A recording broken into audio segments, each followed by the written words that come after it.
दोस्तों, कभी सोचा है कि रिटायरमेंट के बाद जिंदगी का सबसे बड़ा सहारा क्या होता है?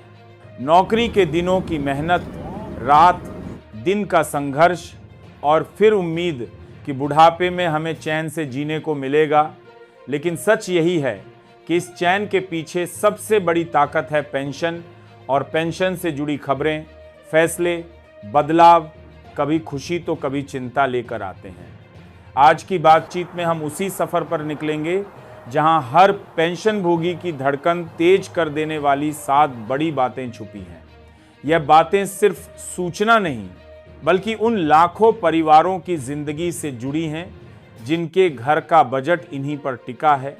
सोचिए, वो बुजुर्ग जो सुबह शाम ट्रेन में सफर करते थे, कभी बच्चों से मिलने, कभी इलाज के लिए, उनके लिए अचानक किराए में मिलने वाली छूट बंद हो गई थी। साल 2020 की शुरुआत में जब पूरी दुनिया एक अनदेखी बीमारी के डर में सिमट रही थी, उस समय ये राहत भी छिन गई।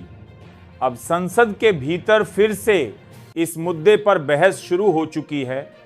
विरोधी दल के सांसद सवाल कर रहे हैं, क्या सरकार अपने बुजुर्ग नागरिकों को वह सम्मान लौटाएगी जो उनसे बिना कहे छीन लिया गया था? रेलवे मंत्री का जवाब उम्मीद जगाने वाला है। उन्होंने कहा कि कमेटी की सिफारिश आई है कि स्लीपर और थर्ड एसी में बुजुर्गों को फिर से छूट दी जाए। अगर यह लागू हुआ तो लाखों पेंशन भोगियों के चेहरे पर राहत की मुस्कान लौट सकती है। लेकिन दोस्तों, पेंशन सिर्फ छूट तक सीमित नहीं है। हर साल एक और काम भी होता है, सरकार को यह साबित करना कि हम अब भी जिंदा हैं। सुनने में अजीब लगता है, लेकिन यही हकीकत है। इसे कहते हैं लाइफ सर्टिफिकेट। पहले घंटों कतार में खड़े होकर ठंडी, गर्मी, सर्दी सहकर यह औपचारिकता पूरी करनी पड़ती थी। अब एक नया बदलाव आने वाला है।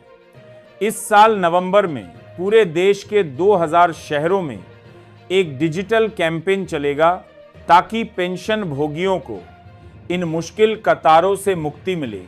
खासकर जो 80 साल से ऊपर हैं, उनके लिए यह सुविधा अक्टूबर से ही शुरू होगी। घर बैठे आराम से, बिना धूप पसीना झेले, बस एक डिजिटल प्रोसेस में यह काम हो जाएगा। अब बात करते हैं उस फैसले की जिसका इंतजार हर सरकारी कर्मचारी और पेंशन भोगी को है, अगला वेतन आयोग। जनवरी 2025 में इसकी घोषणा हुई थी, लेकिन अब तक चेयरमैन और नियम तय नहीं हुए। इसका मतलब है कि इसमें देरी तय है। फायदा शायद 2026 के आखिर या 2027 की शुरुआत में ही मिलेगा।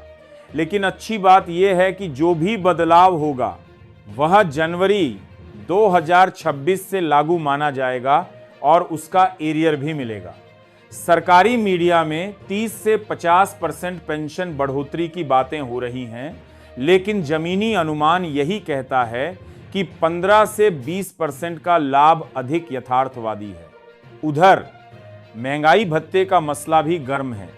जुलाई 2025 से यह 3% बढ़ने वाला है, यानी अब 55% की जगह 58% डीए मिलेगा।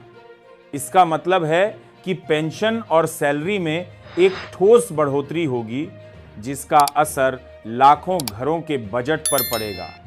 त्योहारों से ठीक पहले अक्टूबर में इसका ऐलान होगा और 3 महीने का एरियर भी साथ मिलेगा। त्योहारों की खरीदारी में यह रकम कई परिवारों के लिए नई उम्मीद लेकर आएगी। एक और दिलचस्प मामला है नोशनल इंक्रीमेंट का। कुछ कर्मचारी ठीक 30 जून को रिटायर होते हैं और अगले दिन मिलने वाला इंक्रीमेंट उनसे छिन जाता है। अब अदालत ने कह दिया है कि ऐसे लोगों को भी 1 जुलाई का इंक्रीमेंट मिलना चाहिए। जिन लोगों ने केस किया है उन्हें 3 साल का बकाया भी मिलेगा और बाकी को मई 2023 से यह फायदा मिलेगा। यह सिर्फ एक आदेश नहीं, बल्कि उन लोगों के लिए सम्मान की पुनर्स्थापना है जिन्होंने आखिरी दिन तक काम किया, लेकिन एक दिन की वजह से हक से वंचित रह गए। फिक्स्ड मेडिकल अलाउंस पर भी एक दौर चला कि इसे खत्म किया जाएगा, लेकिन संसद में सरकार ने साफ कर दिया है कि यह बंद नहीं होगा। उल्टा चर्चा है कि इसे बढ़ाकर 3,000 किया जा सकता है। इसके साथ ही 75 साल से ऊपर के पेंशन भोगियों के लिए 10% अतिरिक्त पेंशन देने पर भी विचार हो रहा है। गोवा और राजस्थान जैसे कुछ राज्य ये सुविधा पहले से देते हैं और अब केंद्र पर दबाव है कि वह भी यह कदम उठाए। दोस्तों, अदालत का एक और ऐतिहासिक बयान आया है। पेंशन कोई खैरात नहीं है, ये हक है। ये उस मेहनत का फल है जो कर्मचारी ने अपनी पूरी सेवा के दौरान दिया है और सरकार की जिम्मेदारी है कि इसे समय पर और सम्मान के साथ दे। देरी या कटौती को अब अदालत बर्दाश्त नहीं करेगी। लेकिन हर कहानी का एक हिस्सा कड़वा भी होता है। कोविड के समय का 18 महीने का डीए एरियर, जिसे पेंशन भोगी लंबे समय से मांग रहे हैं, अब लगभग असंभव लगता है। संसद में यह मुद्दा उठा, लेकिन सरकार का कहना है कि वह पैसा कोविड राहत में इस्तेमाल हो चुका है और अब इसे लौटाना संभव नहीं है।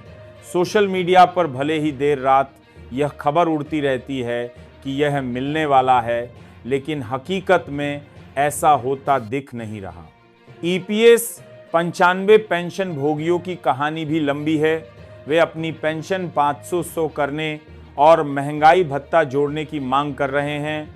यह मुद्दा संसद में उठा, लेकिन सरकार का जवाब वही पुराना था, विचार हो रहा है। सालों से यह विचार चलता आ रहा है और पेंशन भोगियों का धैर्य अब टूटने के कगार पर है। कई संगठन अब वोट के जरिए अपनी नाराजगी जताने की तैयारी में हैं। इन सारी बातों में एक साझा धागा है, सम्मान। पेंशन भोगी सिर्फ पैसे के लिए नहीं, बल्कि अपने हक और गरिमा के लिए लड़ रहे हैं। चाहे वह ट्रेन में छूट हो, महंगाई भत्ता, मेडिकल अलाउंस या पेंशन में बढ़ोतरी, ये सब उस पीढ़ी के लिए है जिसने अपनी जवानी देश की सेवा में लगा दी और अब जब उनका समय आया है तो वे चाहते हैं कि सरकार भी उनके साथ उसी सम्मान से पेश आए। दोस्तों, आज की यह पूरी बातचीत सिर्फ खबरों का सिलसिला नहीं थी, बल्कि उन भावनाओं की कहानी थी जो हर पेंशन भोगी के दिल में बसती है।